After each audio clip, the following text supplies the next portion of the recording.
Hey folks, welcome back. I'm your host, Eric Sunset. You are listening to the DocBuddy Journal. Here at DocBuddy, we deliver healthcare solutions that take the pain and cost out of broken workflows like OpNote, which gives ASCs and their affiliated clinics the power of instantly generated operative reports, all approved from the point of care, and with images if you want them. You can learn more about OpNote and all of our solutions at DocBuddy.com. So today is Friday, November 1st. Hope everybody had a great Halloween yesterday. I know I had a fantastic time trick-or-treating with my girls, who are the perfect age to trick-or-treat with. They get a big kick out of it, but they also don't need to be out till all hours, so it is right in that sweet spot. More importantly, if you are in Chicago at the Becker's ASC event, that to be proper about it, that is the 30th annual meeting of the business and operations of ASCs happening in Chicago. Hope you had a chance to stop by our booth. Hopefully you got a chance to see OpNote. We've got both Rob and Ashley holding down the fort. And as a reminder, this is one of the final stops on the DocBuddy Roadshow for 2024. Next week, we will be in Tulalip, Washington at the Washington Ambulatory Surgery Center Association's 2024 Annual Education Conference and Trade Show. So if you missed us in Chicago at Becker's ASC and you're not going to be traveling to Tulalip, here's one way to get in touch with us. You can go to the website, hit the Contact Us button at the top right. Send us a note. We can link up with you that way. You could also email sales@docbuddy.com and we can get in touch with you there. So today, we've got another solo show for you. So another little bit of a break in tendency like we talked about last week, while we reload our hopper for great guests and get some more experts onto the show for your listening enjoyment. But for today, wanted to share a couple of quick and nice headlines as we wrap up the week. Certainly something that those in the ASC space will be keeping a close watch on. And with that, let's get into it. The first of two hot topics for us to close out our week with, brought to you by Becker's ASC.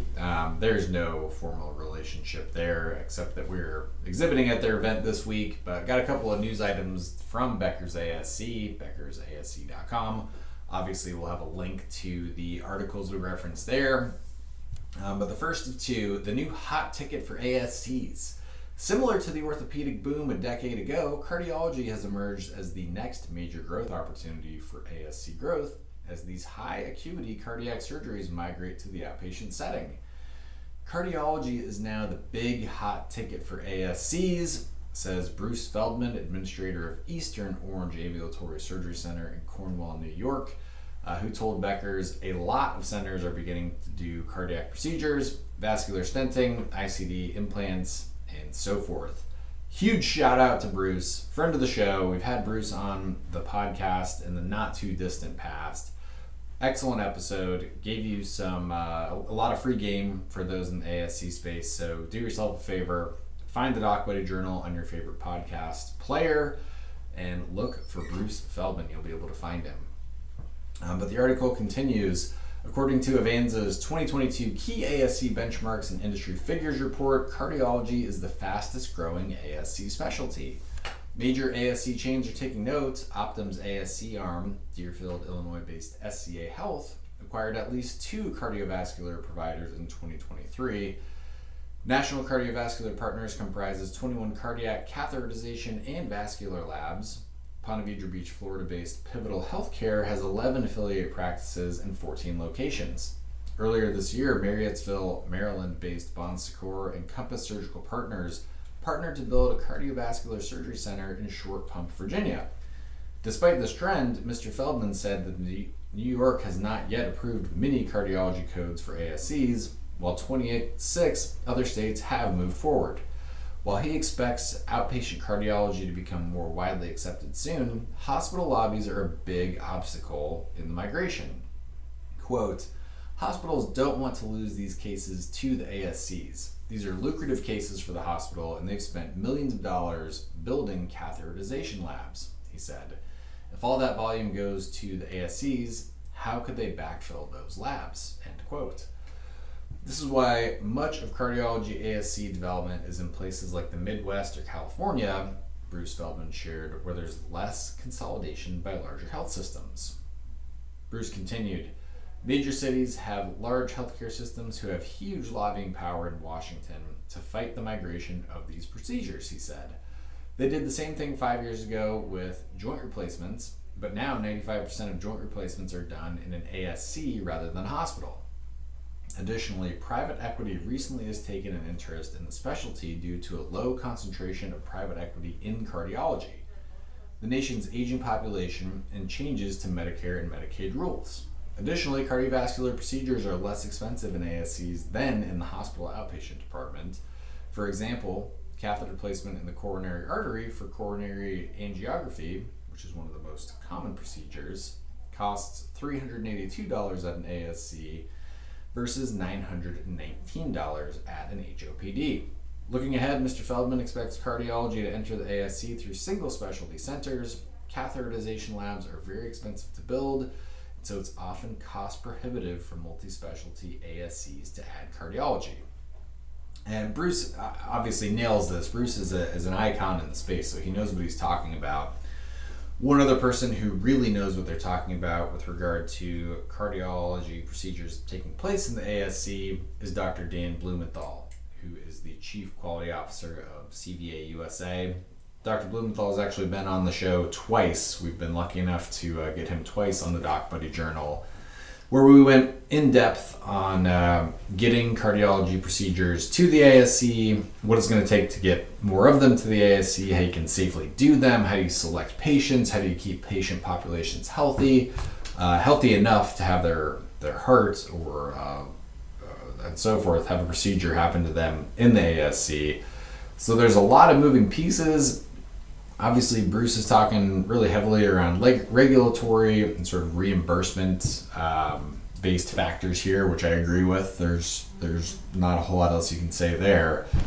Dr. Blumenthal, though, gives a lot of great perspective on what it means for providers. So as a cardiologist, which Dr. Blumenthal is, so as a cardiologist, yeah, it'd be great to do procedures in the ASC, but we're talking about operating on the engine room of a human, as it were. So highly recommend you check out both of those episodes with Dr. Blumenthal, and then also give a look to Bruce Feldman's episode with us from a little bit earlier this year. All right, and our last topic of the day, I was going through the list of articles, seeing what kind of emails I had gotten. I had some interesting stuff from Medscape, but the Becker's ASC list kind of caught my eye. One thing in particular, what trends are ASC leaders tired of hearing about?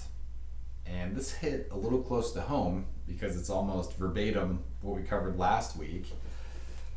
And it's kind of funny how this all works, that in the height of COVID, there was a lot of articles written about COVID, a lot of sort of twists and angles taken on COVID that, in this new reality, your revenue cycle has never been more important because we need to be able to handle both telehealth visits as well as the limited in-office visits that you get, which is true, being like everything had this COVID spin on it, and it got to a point where everybody's just like, man, we're talking about COVID 24/7 at this point.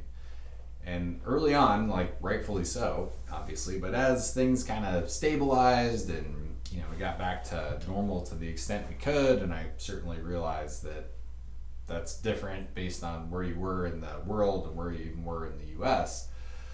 But I remember talking to the Becker's hospital review folks around some content that I was going to place onto their site, and said, hey, what's a hot topic? What are some analytics that you have, to show me where I can deliver value to your listeners? It's COVID. And I said, really, you gotta be kidding me. I'm looking at COVID all day long. It's all COVID all the time. In terms of content and news and coverage and angles, everything was COVID related. So really, we have to do more about COVID? And the answer was yeah, you can give us whatever content you'd like, but the hottest topic remains COVID. So we're kind of approaching that same level of saturation, it seems like, around some of these key headwinds that ASC leaders are tired of hearing about. We'll shout out a couple of them. Don't have any relationship with these folks, but hopefully we can make a new friend or two. So Susie Cunningham, she is the administrator of Advanced Ambulatory Surgery Center out there in Rancho Cucamonga, California. She says that ASCs need stronger legislative representation to ensure that we can survive in the future. We're being squeezed financially and will not survive if we don't get equal reimbursements as HOPDs. That's hospital outpatient department. As surgery centers, we do not get the benefit of hospital group purchasing organization pricing, so that's GPO, nor do we have government help, and our reimbursements are decreasing when our costs to operate have increased substantially. While we can and do save insurance companies an incredible amount of money and provide more specialized care with better outcomes, we are paid a percentage of what HOPDs receive. This absolutely can't continue and have us survive. And because we don't have the deep pockets, we aren't able to get adequate representation. Honestly, there's nothing more important at this point in time. It should be the topic of conversation.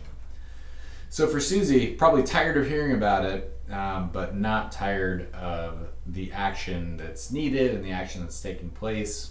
I would just recommend Susie can continue to support CASA. I assume since you're based in California that you do support the California Ambulatory Surgery Association, CASA, April Leitenberg, Beth LaBouille, that whole team, continue to support CASA and then support ASCA nationally as well to help continue to have these more legislative and more PAC-driven conversations. Because you're right, like we talked about last week, something's got to give, something has got to change because ASCs are getting put in this sort of untenable position. It's an unwinnable position too, where reimbursement is down, supply costs way up, and if nobody steps in and picks up the mantle and fights for the ASC, it isn't going to make business sense for a whole lot longer to continue doing procedures there. Next, Dr. James O'Leary, CEO of Real Doc, speaks on something that he's tired of hearing about. Quote, there continues to be a large discrepancy in reimbursement between ASCs and HOPDs. The ASCs are paid about half. He says 53% of what HOPDs are paid under Medicare. I'm tired of hearing politicians justify the significant pay differential for the same procedure. ASCs offer a much better patient experience and value for patients and health plans. We need site-neutral payments and a regulatory structure encouraging physician entrepreneurship and providing the value, quality, and innovation patients deserve. Well said. What else can I say? Dr. O'Leary with the slam dunk there. Wholeheartedly agree, Doc. Next, Patrick McEnany, CEO of Northern Illinois Foot and Ankle Specialists up there in Crystal Lake, Illinois. I think we are all tired of hearing about anesthesia shortages. It is a serious issue in the surgical realm. There are surgery centers that are not functioning at full capacity because of this. I've also seen block times pulled away from docs because of lack of anesthesia. There needs to be a concerted efforts to fix the anesthesia problem by the medical community. It is a knife in the heart to an ASC when cases have to be turned down from lack of anesthesia. And similar to our last response, what else can I say there? Patrick, you are completely correct. And when we talk to experts on this show about what do we need to do to get more medical school throughput, more medical student throughput into medical school, into their residency, into their fellowship, blah, blah, blah, blah, all the way down the line. There's really no magic wand to be waved here. This is going to be sort of a brick by brick effort to rekindle an interest and a desire to get kids into medical school. And it's tough. We had in a more recent episode, we had a doctor on, and she had a child follow in her footsteps to become a doctor, and her family members and people in her community are saying, "Oh, that's great. Your daughter's going to keep doing." It's like the family business. She's going to continue in your footsteps. And the guest on the show, while she absolutely supported her daughter, unequivocally, part of it was, I wish she wouldn't. I wish she would go into some other line of work. And unfortunately, that's the case. You look at the rates of burnout, that's a big factor. So, Patrick, if you're out there, We certainly need to get more kids interested in being anesthesiologists and CRNAs, but you got to do what you can right now to ease burnout, whether that's software driven, whether that's lack of autonomy driven, whether that's lack of other type of staffing driven. We've covered all these metrics in great detail in the past. You got to fix all the things wrong with the profession now, so you can hopefully keep some of these anesthesiologists and keep these physicians employed as they currently are, and hopefully retain them in their career instead of letting them retire early en masse, which is what's happening now, as we all know. Once you can fix the profession and the things that are broken with the profession now, currently you'll see more interest in that medical school throughput. But the reality is, when you look at earning potential of an anesthesiologist, it's up there. Certainly up there. If that's not enough, or if the burnout's so bad that you're keeping people away from the profession, there's something fundamentally wrong with it. Goes without saying. I won't step onto that soapbox for this particular episode. So with that, I hope everybody had a very happy Halloween and a great October, the start of Q4, obviously calendar quarter 4. You can catch us next week in Washington. So if you're a Proliant surgeon or you're a otherwise out Washington way, we'll see you in Tulalip. Until next time, and on behalf of the entire DocBuddy team, I want to thank you for listening. Be sure you're subscribed on Apple Podcasts, Spotify, and YouTube so you always get the newest episodes of the show. And until then, I'm your host, Eric. We'll talk to you soon. Bye.